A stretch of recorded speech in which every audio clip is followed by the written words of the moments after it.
오늘은 7과입니다. 항상 그렇듯이 시작이 절반이라고 생각이 되어집니다.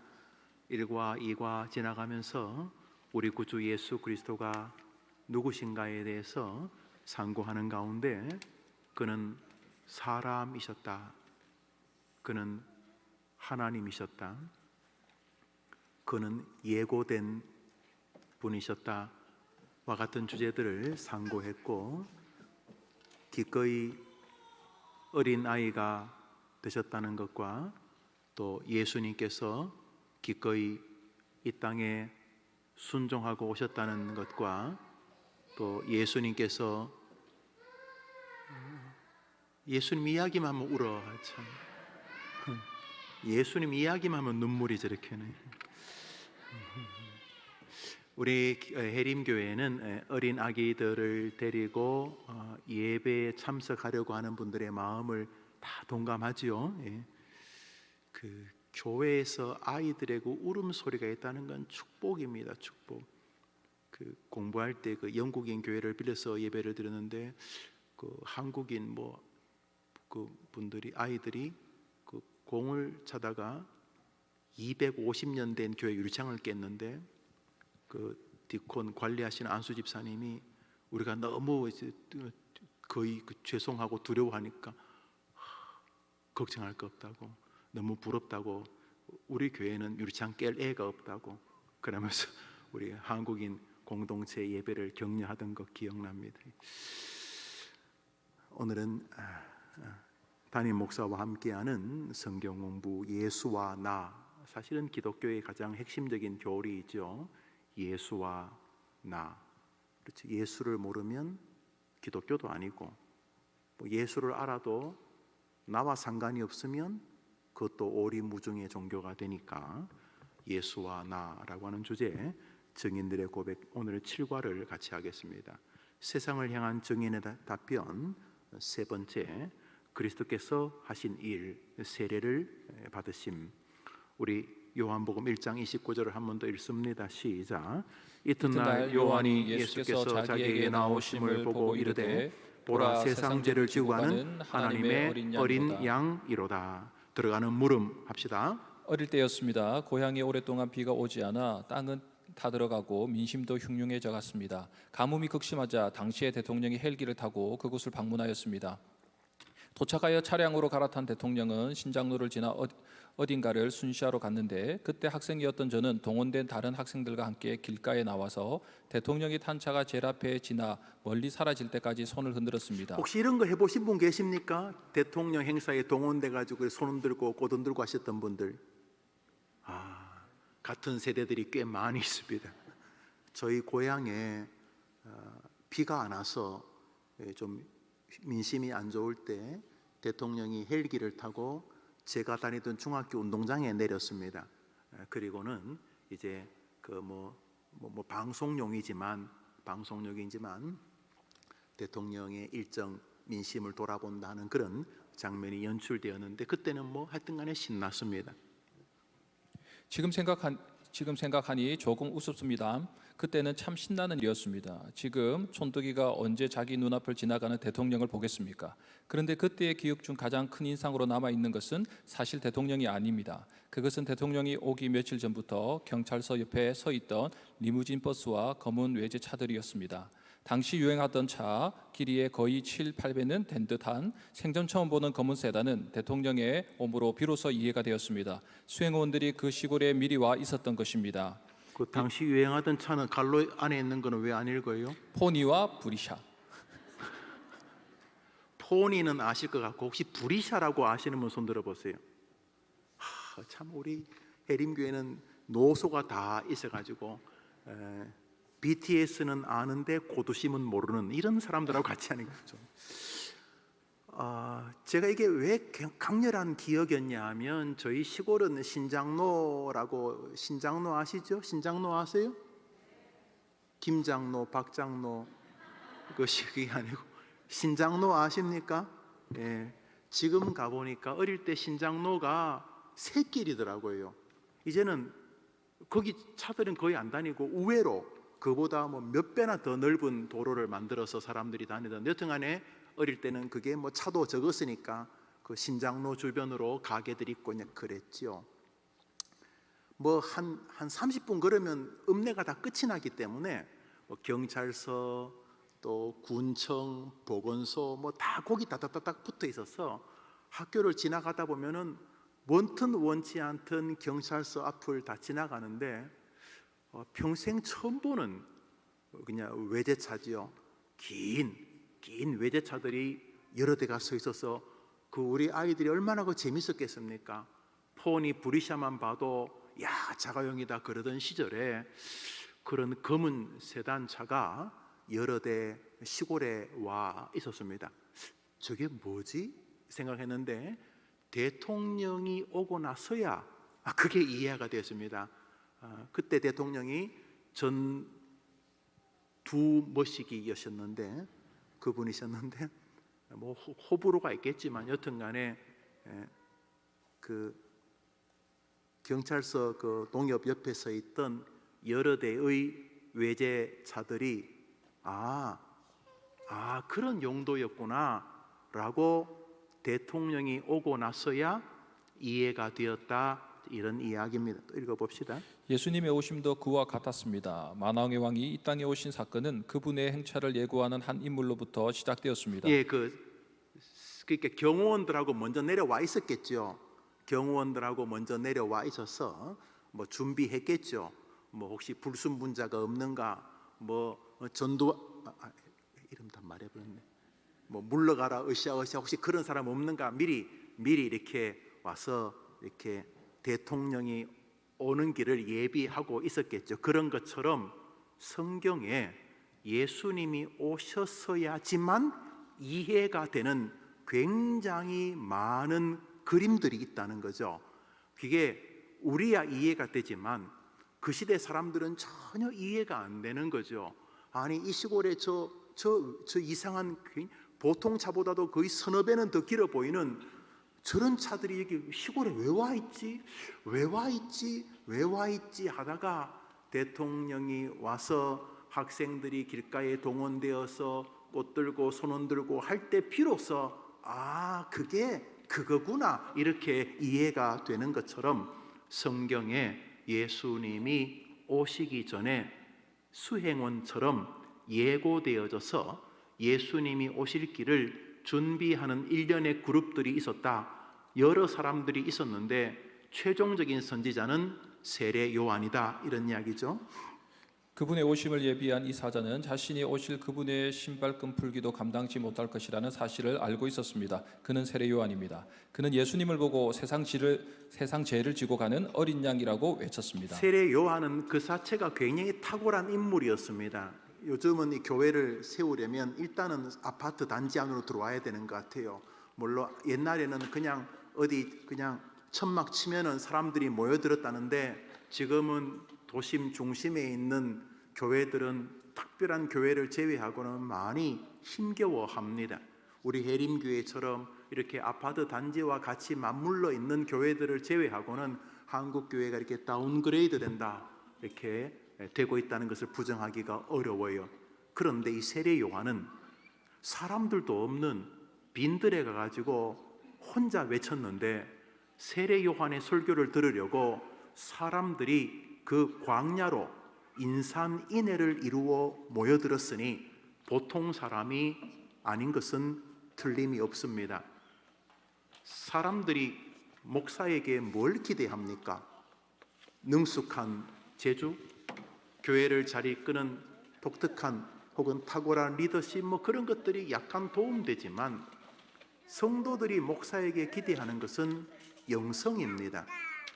그 목사가 영적인 사람인가?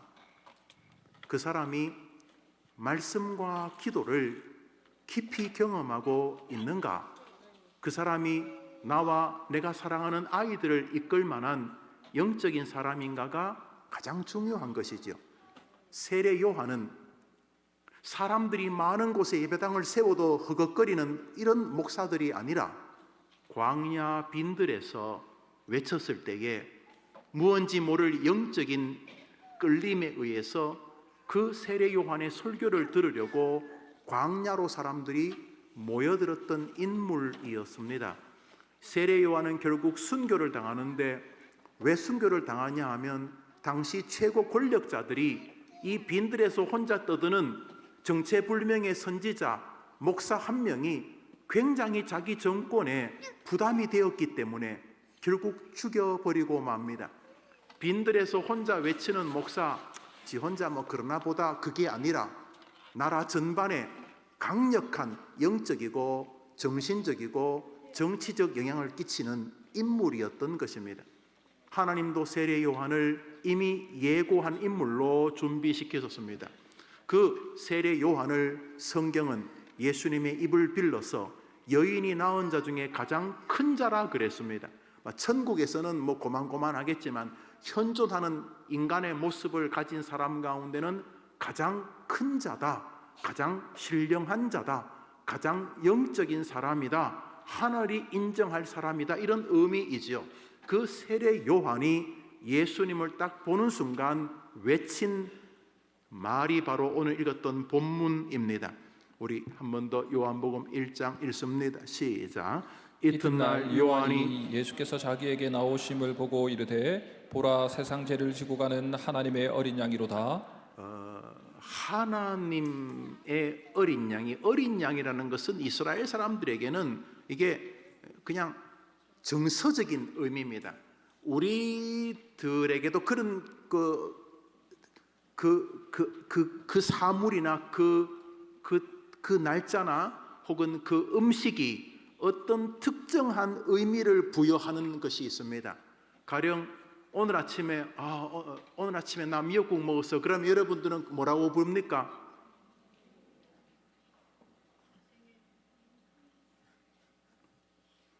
오늘 아침에 미역국 먹었다 그러면 주변 사람들이 뭐라 그래요? 생일이냐 그러죠. 혹시 뭐 제가 저는 생일 오늘 아닙니다. 제가 오늘 미역국 먹었다면 여러분들이 김 목사 오늘 몸 풀었어? 내가 뭐 어떻게 애를 낳겠어요? 그러니까 우리가 미역국 먹었다고 하면 정말 그냥 뭐 떨어져 뗀 듯이 아니라 오늘 아침에 내가 미역국 굉장히 어머님이 장모님이 또 아내가 이렇게 끓여서 잘 먹었다 그러면 생일이야 이렇게 말하는 것처럼 그 미역하고 생일하고 상관이 다른 나라는 없을지 모르지만 우리나라는 상관이 있는 것처럼 이스라엘 사람들에게 어린 양 그러면 곧바로 속죄의 제물을 생각합니다. 어린 양 속죄의 제물.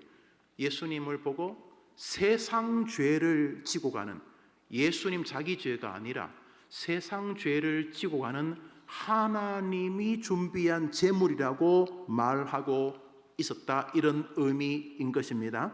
이처럼 읽읍시다. 이처럼 하나님은 이 일을 집행하는 사람으로 오래전에 한 사람을 예비하셔서 이 땅에 오실 완전한 왕을 맞을 준비를 하셨던 것입니다. 그러나 정작 놀라운 사실은 예수님이 세례 요한에게 세례를 받으셨다라는 것입니다. 세례 요한은 사람들에게 회개하고 세례를 받을 것을 강조했습니다. 그러나 예수님은 아무런 죄도 가지신 분이 여기 아니셨습니다. 이제 우리의 생각의 지점이 있습니다. 그 세례 요한이 예수님 보고 메시아, 인간의 죄를 해결할 구속주, 하나님의 어린 양이라고 불렀다면은 예수님은 구원자인 것을 요한이 인지했는데 예수님이 우습게도 그 요한에게 세례를 받으신 것입니다. 우리 생각에는 요한이 예수님께 세례를 받아야죠. 나는 물로 세례를 주지만 내 뒤에 오시는 예수님은 불로 성령으로 세례를 준다.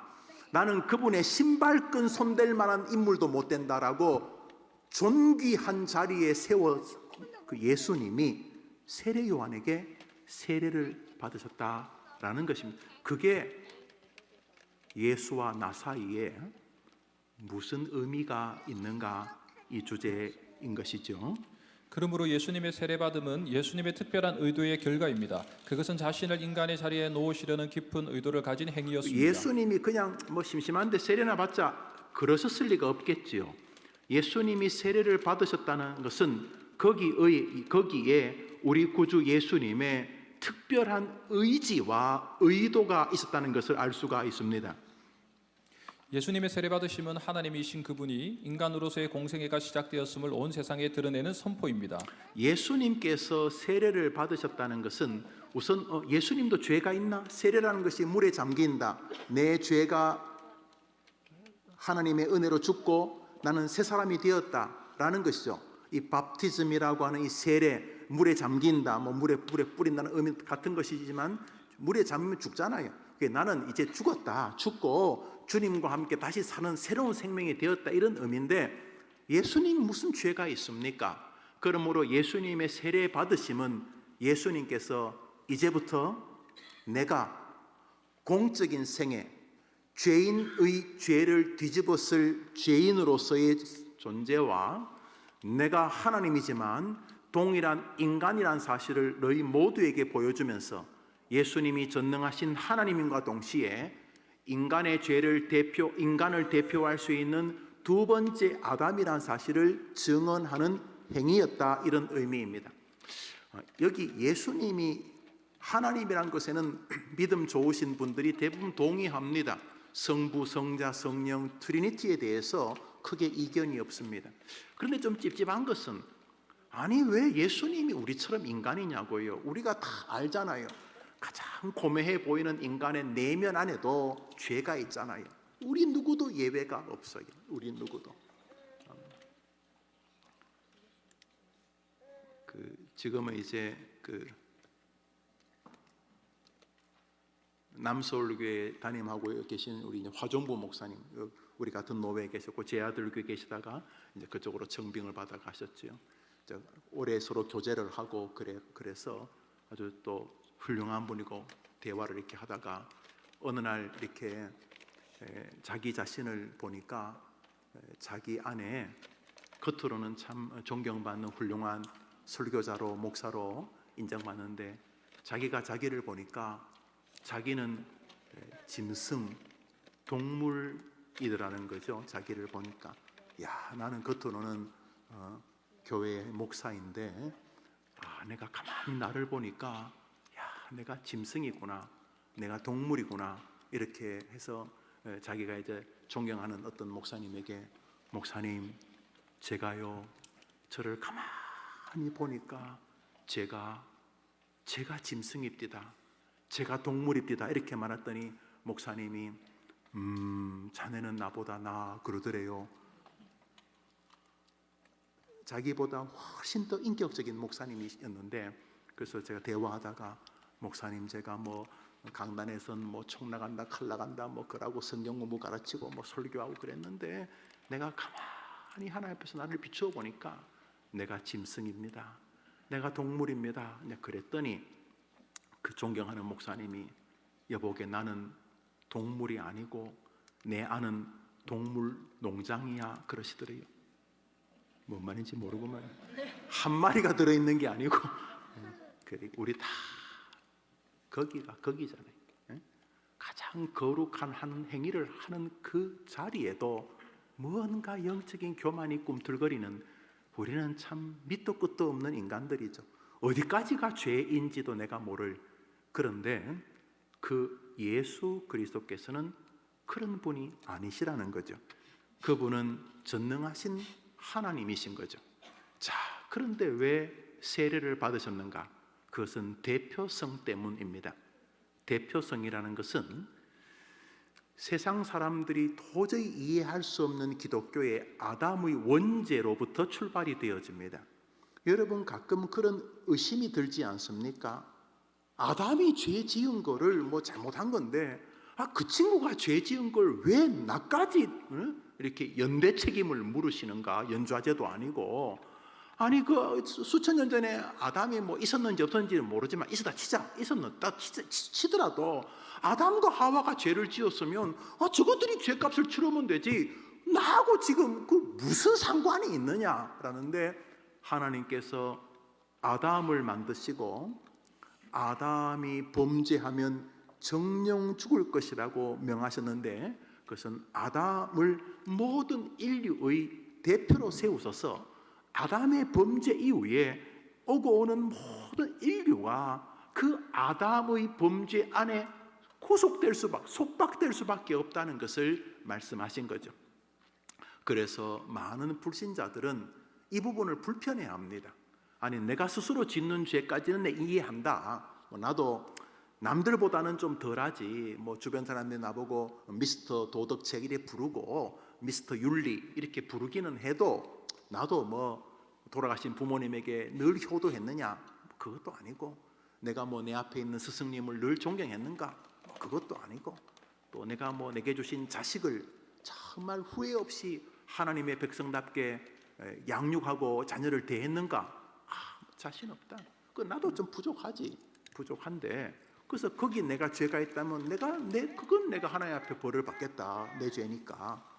그런데 아담이 지은 죄를 왜 나한테 뒤집어 씌우느냐?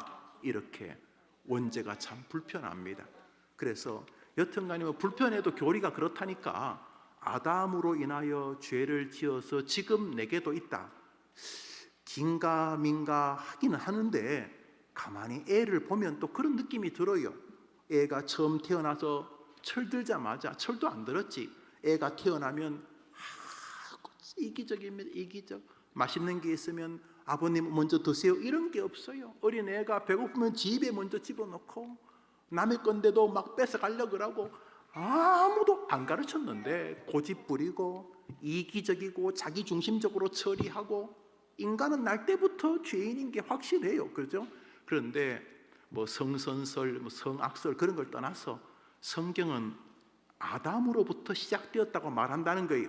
그래서 긴가민가 하더라도 어떡하겠어. 아담으로부터 시작된 원죄가 있다는데 그건 그거고, 원죄까지 고민하지 말고 내가 좀 믿음 생활 제대로 하고 있는가, 사람을 잘 대하고 있는가, 도둑질 안 하는가, 이런 거 자범죄를 늘 염두에 두지만, 이 원죄는 이게 뭔가 좀 이 정리 안 된 끈적끈적하게 우리를 이렇게 이끌고 있고, 또 무슨 일을 하다 보면 나도 모르게 이게 원죄 영향인가 싶은 자신의 한심스러움을 본다는 말이죠.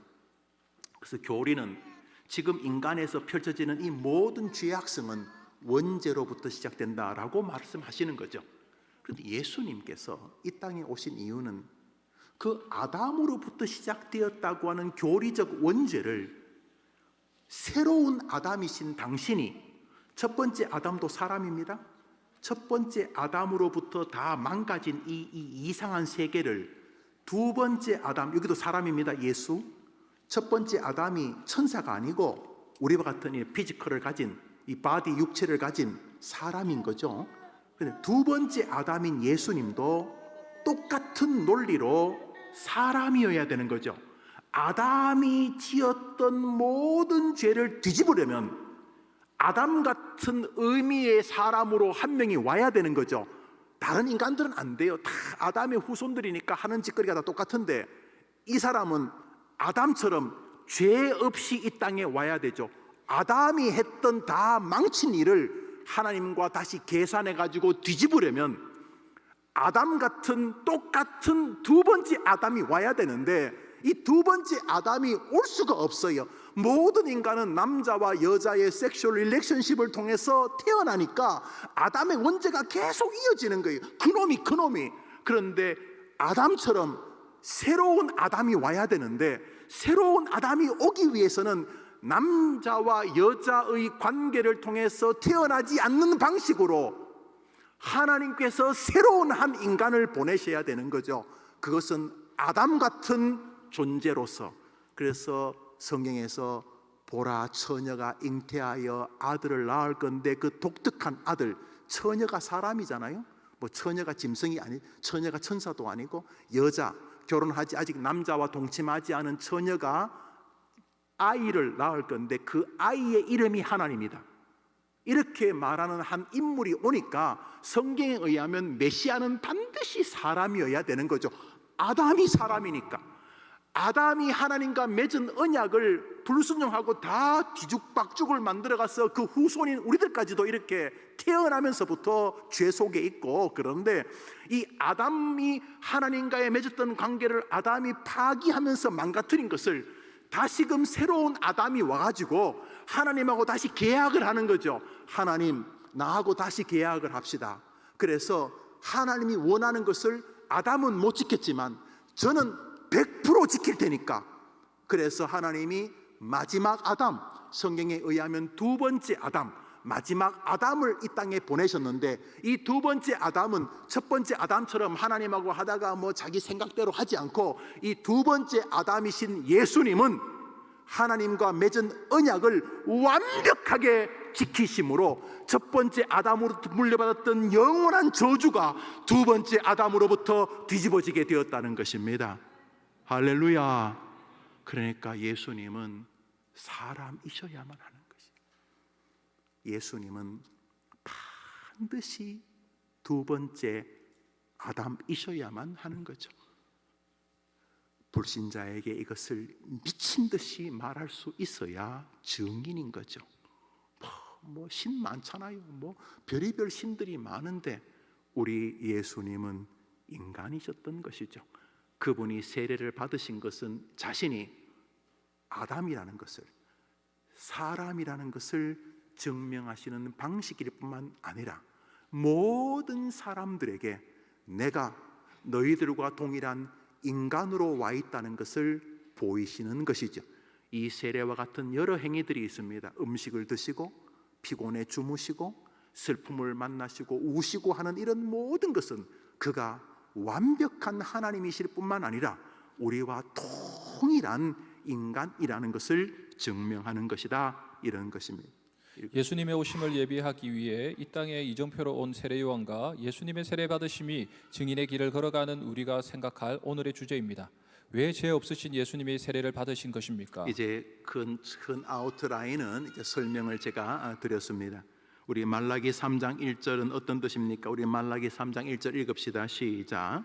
만군의 여호와가 이르노라, 보라 내가 내 사자를 보내리니 그가 내 앞에서 길을 준비할 것이요 또 너희가 구하는 바 주가 갑자기 그의 성전에 임하시리니 곧 너희가 사모하는 바 언약의 사자가 임하실 것이라. 구약 성경의 마지막 선지자 이름이 말라기입니다. 말라기는 사람 이름입니다. 말라기는 사람 이름입니다. 말라기 선지자가 하나님으로부터 음성을 받습니다. 그 시대에 아마 이스라엘은 우상 숭배가 극에 달했는 것 같습니다. 그래서 하나님께서 말라기 선지자를 통해서 많은 경고를 하십니다. 심지어 누가 저 예배당 문을 좀 닫았으면 좋겠다. 저 위선스러운 저런 목사 집사 저런 장로들 교회 못 오도록 저 목사 못 들어오도록 저 문 좀 닫았으면 좋겠다. 이렇게 말라기는 하나님의 이글거리는 분노로 끝이 납니다. 그리고 말라기 이후로 약 한 400년 500년 동안 아무런 선지자를 보내지 않습니다. 영적 암흑기가 이어집니다. 그러다가 마지막 선지자를 보내시는 것이 세례 요한인데, 말라기에서 세례 요한을 예고하고 있습니다. 누군가가 와서 메시아의 길을 예비할 것이다, 이런 뜻입니다. 그분이 바로 세례 요한이다. 그래서 말라기 3장 1절은 어떤 뜻이냐? 주님의 오심을 예비하는 선지자 요한이 올 것을 예고하셨다. 우리 복음주의 개혁주의 진영에서는 그렇게 믿습니다. 비번 세례 요한은 어떤 사람입니까? 우리 읽어봅시다. 시작.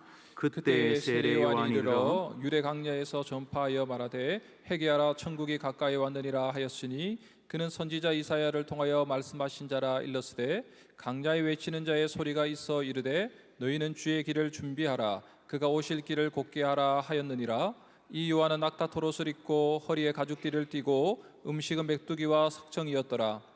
이때에 예루살렘과 온 유대와 요단강 사방에서 다 그에게 나와 자기들의 죄를 자복하고 요단강에서 그에게 세례를 받더니,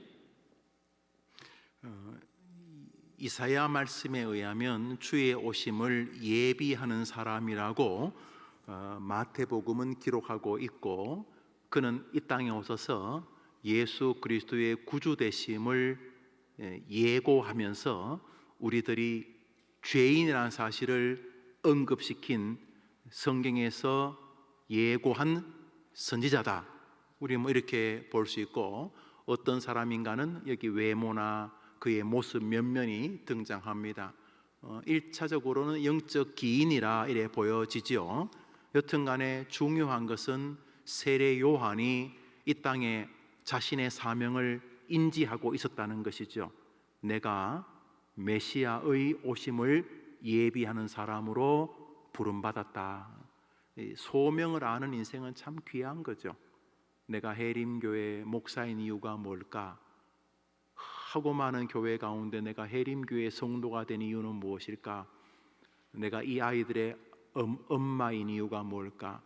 내가 이 가정에 시집온 또 이 가정의 사위가 된 의미가 뭘까? 이렇게 또 내가 대한민국에 태어난 의미가 뭘까? 이렇게 신앙적으로 가지고 있는 사람들은 복된 사람들인 거죠. 세례 요한은 자기의 존재를 이해하고 있었다 하는 것이죠. 10번 세례 요한의 주된 주장은 무엇입니까? 회개하라. 천국이 가까웠다. 회개하라 하는 것이었죠. 그러니까 세례 요한의 주장은 인간은 죄인이고 천국을 향하여 용서와 간구와 도움을 구해야 한다라는 메시지였던 거죠. 그 세례 요한은 구원에 관한 메시지를 우리에게 전한 인물이었던 것이죠. D번 세례 요한에 대한 사람들의 태도는 어떠했습니까? 우리 마가복음 1장 읽어봅시다. 시작. 하나님의 아들 예수 그리스도의 복음의 시작이라. 선지자 이사야의 글에 보라, 내가 내 사자를 내 앞에 보내노니 그가 내 길을 준비하리라. 강야에 외치는 자의 소리가 있어 이르되 너희는 주의 길을 준비하라. 그의 오실 길을 곧게 하라. 기록된 것과 같이 세례 요한이 강야에 이르러 제 사함을 받게 하는 회개의 세례를 전파하니 온 유대 지방과 예루살렘 사람이 다 나와 자기 죄를 자복하고 요단강에서 그에게 세례를 받더라. 요한은 낙타 털옷을 입고 허리에 가죽띠를 띠고 메뚜기와 석정을 먹더라. 그가 전파하여 이르되 나보다 능력 많으신 이가 내 뒤에 오시나니 나는 굽혀 그의 신발끈을 풀기도 감당하지 못하겠노라. 나는 너희에게 물로 세례를 베풀었거니와 그는 너희에게 성령으로 세례를 베푸시리라. 여기서 이제 세례 요한에 대한 사람들의 태도는 일단은 존경, 또 경외심, 또 순종, 또 말씀을 받아들임 같은 것이죠. 세례 요한의 설교를 듣고 세례를 받고 스스로 회개하고 자복하고 하나님께로 나아왔다. 그렇죠? 그 세례 요한은 훌륭한 설교자였던 것이 분명하고 백성들로 하여금 하나님 앞에서 자기의 실존을 보게 하는 훌륭한 사람이었다는 것을 알 수가 있습니다. 세례 요한은 성도들에게 존경을 받았다. 그렇게 말할 수 있겠죠. 2번입니다. 위에서 찾은 성경들에서 지금 우리 몇 구절 읽었죠. 발견되는 세례 요한의 특별한 성향은 무엇입니까? 우선 하나님의 말씀을 확고하게 전했다는 거죠. 좌면우고하지 아니하고 인간은 죄인이다. 하나님의 은혜가 필요하다. 하나님 앞에 나와야 된다 하는 분명한 메시지를 전했을 뿐만 아니라 사람들이 자기에게로 몰릴 것을 늘 주의하면서 나는 메시아가 아니다. 나는 내 뒤에 오실 분을 소개하는 사람이다라고 하는 자신이 스포트라이트의 주인공이 아니라 모든 관심이 예수에게 있어야 할 것을 보여주는 이 시대의 모든 목사와 성도들에게 훌륭한 지침을 보여주는 믿음의 사람이지요. 그래서 세례 요한의 성향은 굉장히 강력하고 말씀에 확고하고 진리와 교리에 굳게 서 있으면서 동시에 메시아를 사모하는 사람이었고 주님의 은혜를 기다리는 인생이었다 하는 것을 알 수가 있습니다. F번입니다. 세례 요한은 사람들에게 앞으로 무슨 일이 일어날 것이라고 외쳤습니까? 심판이 있을 것이다. 그리고 그 심판을 모면하는 것은 회개하는 것이고 그 심판을 모면하기 위하여 너희들의 회개가 가치롭게 될 수 있도록 너희들에게 메시아가 오실 것이다 라고 말했다는 거죠. 그러니까 예수님 앞에서 자기를 돌아보며 하나님의 은혜 안에서 구원의 백성으로 살아가라 하는 아주 훌륭한 메시지를 가지고 있었던 것을 알 수가 있습니다. 세례 요한이 앞으로 무슨 일이 일어날 것인가고 말했던 것은 결국 심판에 우리가 선다는 것이죠. 이것은 진리죠. 그죠? 우리가 휴거라고 해서 죽지 않고 주님을 보거나 아니면 보편적인 주님이 오시기 전에 하나님이 우리를 당신 앞에 대면시키는 방식인 죽음의 방식을 통해서 우리는 심판 앞에 서게 되겠죠. 뭐 어느 쪽이든 똑같지요. 뭐 죽음을 통해서 예수님 앞에 서든지, 뭐 죽지 않고 공중에 들려받아 예수님 앞에 서든지 뭐 똑같은 거죠. 우리가 반드시 심판의 날이 있다라고 메시지를 전했다는 것입니다. 그렇죠. 그러니까 이 심판, 이 죽음에 대해서 설교를 하지 않는 목사들은 굉장히 사실은 위험한 목사들이죠. 왜냐하면 이처럼 확고부동한 교리가 없는데, 왜요? 예수 천당 불신지옥 좀 정신 나간 사람, 지나치게 기독교에 함몰된 사람들의 구호로 보이지만 아닙니다. 예수 천당 불신지옥이 사실은 기독교 진리의 전부 아닙니까? 그렇지 않습니까? 죽음은 별로 안 중요합니까? 이 땅에서 잘 사는 거 중요합니까? 잘이 뭡니까? 어떻게 하면 잘 사는 것입니까? 결국 올바른 진리는 예수 천당 불신지옥을 인지하면서 예수 천당 불신지옥을 저 내세에서뿐만 아니라 워낙 그게 강력하니까 저 천국과 지옥의 힘을 이 땅에서도 느끼는 거죠. 꼭 난로 위에 궁뎅이를 갖다 붙여야지만 타는 게 아니고요, 난로 옆에 가까이만 가가도 옷이 막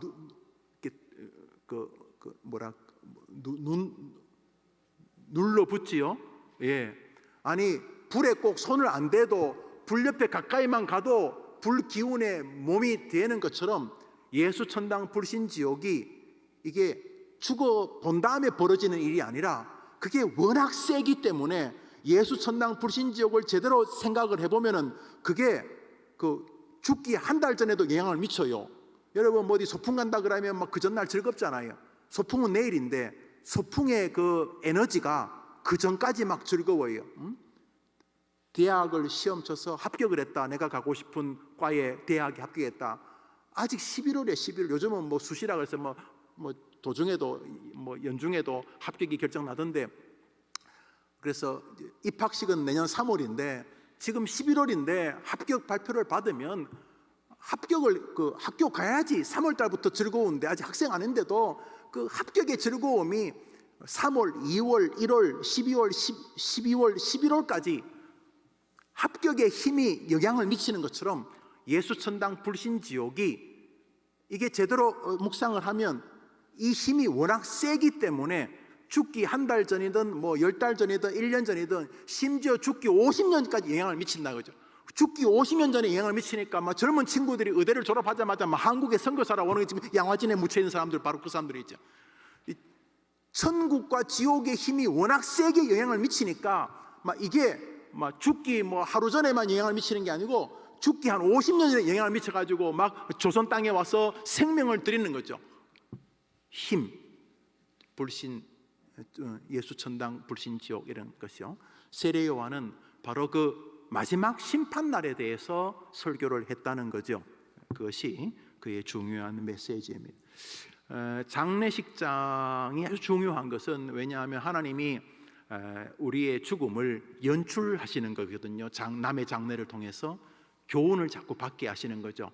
준비해라, 준비해라 이렇게 준비해라 이렇게 앞에 사람이 이제 백신을 맞으면 그 뒤 사람이 아유 자기도 이제 맞을 준비하는 것처럼 남의 장례식은 자꾸 자기를 준비하는 거죠. 내가 지금 잘 죽을 준비를 하고 있는가 이렇게 보는 거죠. 삶, 생각, 사람을 대하는 태도, 말, 또 뭐 그동안 살아왔던 지위 또는 뭐 물질 뭐 여튼간에 내가 제대로 지금 가고 있는가를 하나님께서 준비시키는, 세례 요한은 바로 그것을 설교했다 이런 이야기입니다. 집은 여러분이 숙제로 하겠습니다. 만일 당신이 세례 요한 앞에 서 있다면 그에게 어떤 반응을 보였겠습니까? 여러분 앞에 지금 세례 요한이 막 이렇게 이상한 옷 입고 뭐 입에 막 석청 같은 거 이렇게 꿀 발라 있고 또 메시지도 굉장히 강력하고 외치고 막 그렇게 했다면 여러분은 여러분 앞에 있는 세례 요한을 어떻게 보았겠는가? 그 내용입니다. 오늘 여기까지 하도록 하겠습니다. 여러분, 우리가 계속 불렀던 찬송가 96장 예수님은 누구신가, 이게 정돈이 돼야지 교회 생활이 즐겁습니다. 이게 정돈이 안 되면 그 교사 일이 목을 좁습니다. 굉장히 힘들어요.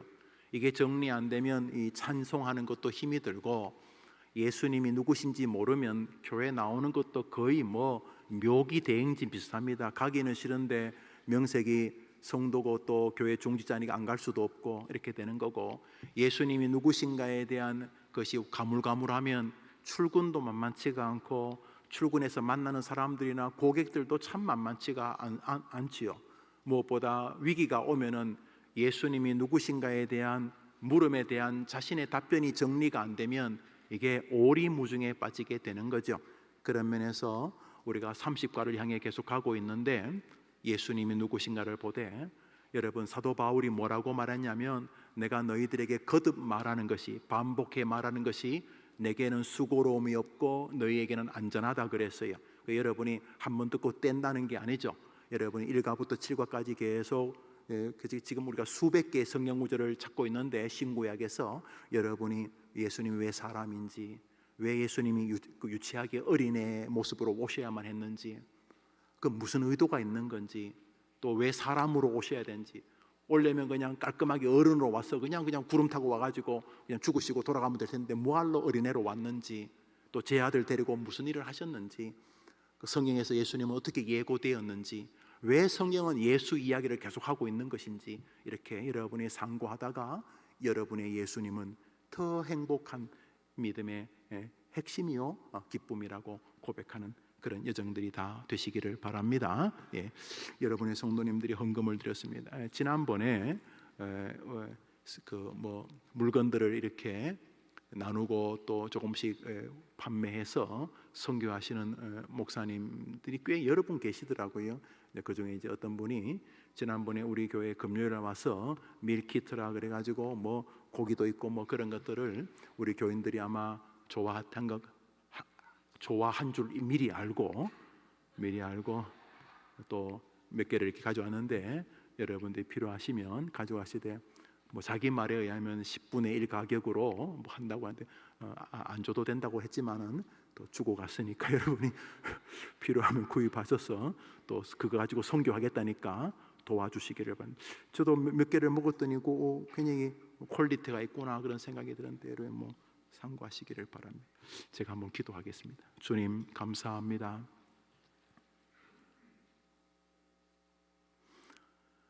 공부든 또는 세상살이든 변죽을 울리는 것이 있는가 하면 그 공부의 핵심 진리에 도달하는 공부 방법이 있는데, 기독교의 핵심 진리이신 예수 그리스도, 왜 그분이 사람이셨는지, 그분은 왜 또 하나님이신지, 또 그분이 왜 죽으셔야 했는지, 그분은 왜 별명이 하나님이요 세상 죄를 지고 하는 어린 양인지, 무엇보다 도대체 왜 나는 그 예수님의 이름으로 기도하는 것인지, 예수와 나와의 관계를 정리하는 동안 남모를 은혜가 우리 성도들의 마음에 있게 해 주시기를 원합니다. 그리고 내가 맛본 예수, 내가 안고 내가 누리고 내가 사랑하는 그 예수가 너무 좋아서 나만 좋을 뿐 아니라 다른 사람에게 그 예수님에 대해서는 너무도 할 말이 많은 예수 사랑의 성도들이 되게 해 주시옵소서. 마지막 날 천국에 도착했을 때에 예수님만이 우리를 천국으로 인도할 길이라는 사실과, 예수님만이 오늘도 나의 모든 기도가 응답되는 방식이라는 사실과, 예수님만이 내가 외칠 구호고 부를 노래고 흔들 깃발이라고 믿고 예수의 사람으로 살아가는데 수요 성경 공부가 유익하게 도와주시옵소서. 헌금을 드리니 받아 주옵소서. 예수님 이름으로 기도합니다. 아멘. 하늘에 계신 우리 아버지여, 이름이 거룩히 여김을 받으시오며 나라 임하옵시며 뜻이 하늘에서 이룬 것 같이 땅에서도 이루어지이다. 오늘날 우리에게 일용할 양식을 주옵시고, 우리가 우리에게 죄 지은 자를 사하여 준 것 같이 우리 죄를 사하여 주옵시고, 우리를 시험에 들게 하지 마옵시고 다만 악에서 구하옵소서. 내게 나라와 권세와 영광이 아버지께 영원히 있사옵나이다. 아멘.